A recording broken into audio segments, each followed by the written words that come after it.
The grand chandelier sparkled like 1,000 tiny suns, its light cascading over rows of elegant guests in shimmering gowns and crisp tuxedos. The air inside the billionaire's mansion was filled with laughter, clinking glasses, and the soft notes of a live orchestra playing love songs. Everything looked perfect, the kind of perfection that money could buy. But amid all that beauty and luxury, a faint, muffled sound went unnoticed by everyone except a young girl named Eliza. Eliza was just 12 years old, the daughter of Maria, one of the maids, who had worked for the wealthy Langford family for over a decade. While the guests twirled and danced, Eliza stood quietly near the corridor, clutching a silver tray far too heavy for her small hands.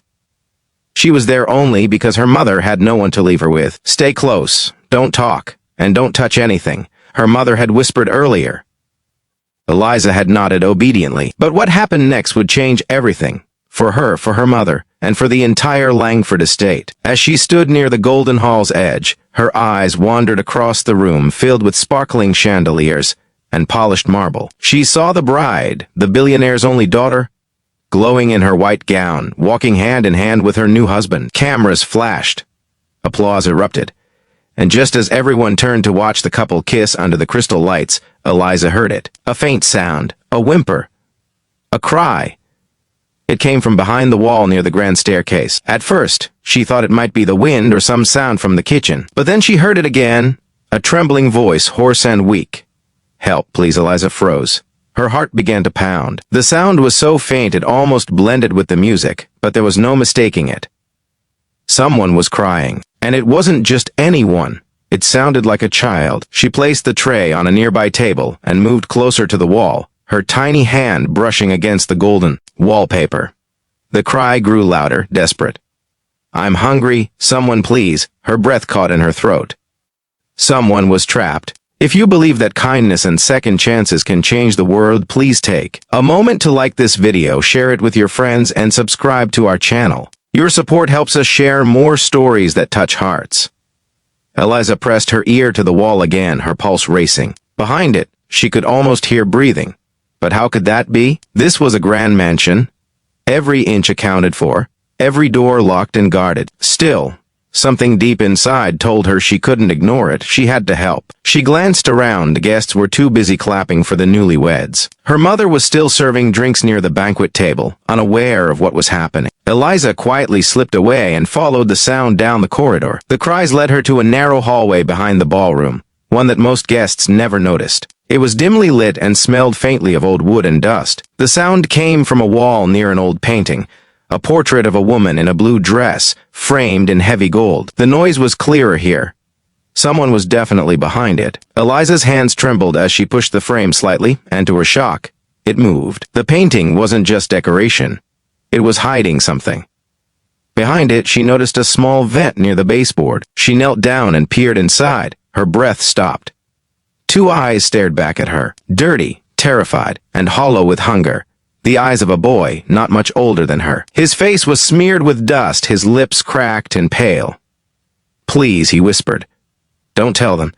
I've been here 5 days. I'm so hungry." Eliza gasped, her heart breaking. "5 days?" She whispered, barely able to speak. How could a boy be trapped inside the wall of a billionaire's mansion? The boy nodded weakly. "They locked me in. I tried to get out, but I can't." Her hands shook as she stood up, glancing nervously down the hallway. No one had seen her yet. She didn't know what to do. She was just a maid's daughter, invisible to everyone in this place. But she knew one thing for sure. She couldn't leave him there. She ran back to the ballroom, found her mother, and tugged at her sleeve.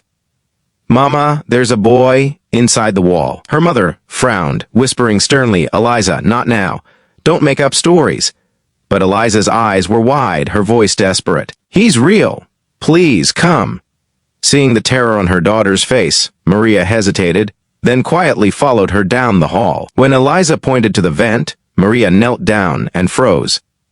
Inside, through the narrow slits, she saw the same pleading eyes. "Oh my God," she whispered.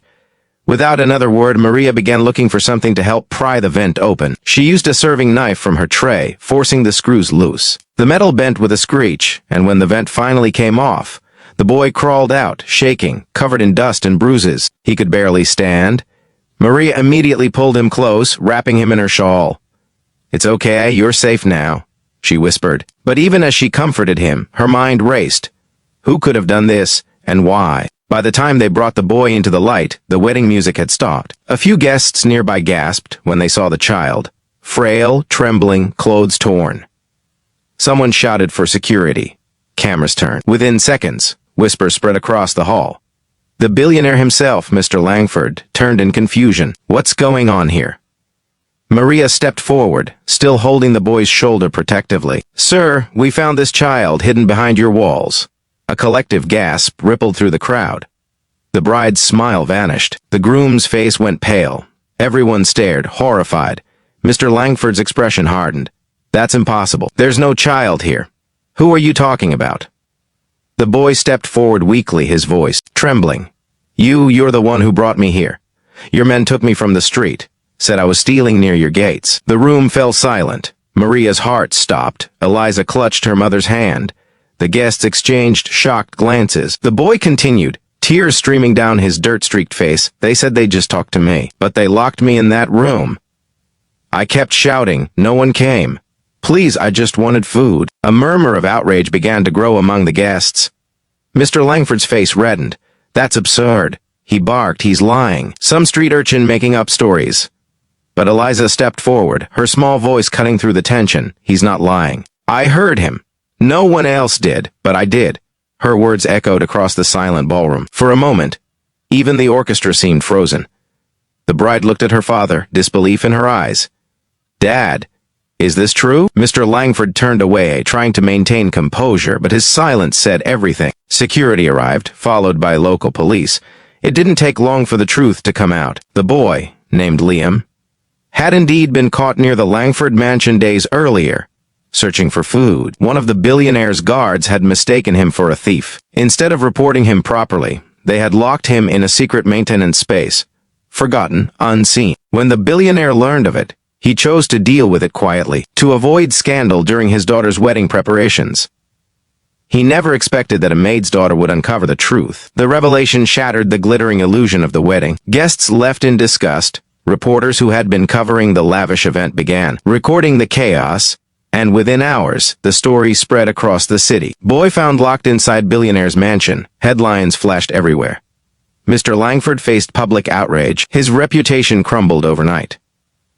But amid the storm, one image went viral, that of a small girl standing bravely beside a rescued boy, holding his hand while police took him to safety. In the days that followed, Liam was taken to a hospital. He had been severely dehydrated and malnourished, but he recovered quickly. Eliza and her mother visited him every day, bringing food, books, and warm clothes. For the first time in years, Liam smiled again. Maria lost her job at the Langford estate, but something unexpected happened. The bride, Mr. Langford's daughter, who had been unaware of everything, came to see them. She apologized with tears in her eyes and offered Maria a new position, managing a community kitchen she was opening in Liam's name. "That little girl changed everything," she said softly. "She heard what none of us wanted to hear." Months later, the mansion that once hosted a wedding became something very different. The ballroom, once filled with diamonds and laughter, was turned into a children's shelter. The same walls that hid pain and secrets now echoed with the laughter of kids who finally had a home. And every morning as sunlight streamed through the grand windows, Eliza and Liam would sit by the golden frame of that old painting, the one that had hidden him, and talk about dreams, kindness, and courage. If this story touched your heart, please like, share, and subscribe to our channel. Your small act of kindness helps us bring more stories of hope and humanity to life. Before you go, tell us in the comments, what would you have done if you were Eliza that night? Would you have been brave enough to listen to the cries no one else heard? In a world where people chase wealth and appearances, sometimes it takes the smallest heart to reveal the biggest truth. Eliza didn't have riches, power, or fame, but she had compassion. And in the end, that compassion saved a life and exposed a darkness hidden behind golden walls. Because sometimes the most beautiful homes hide the most broken souls, until kindness knocks on the wall and listens.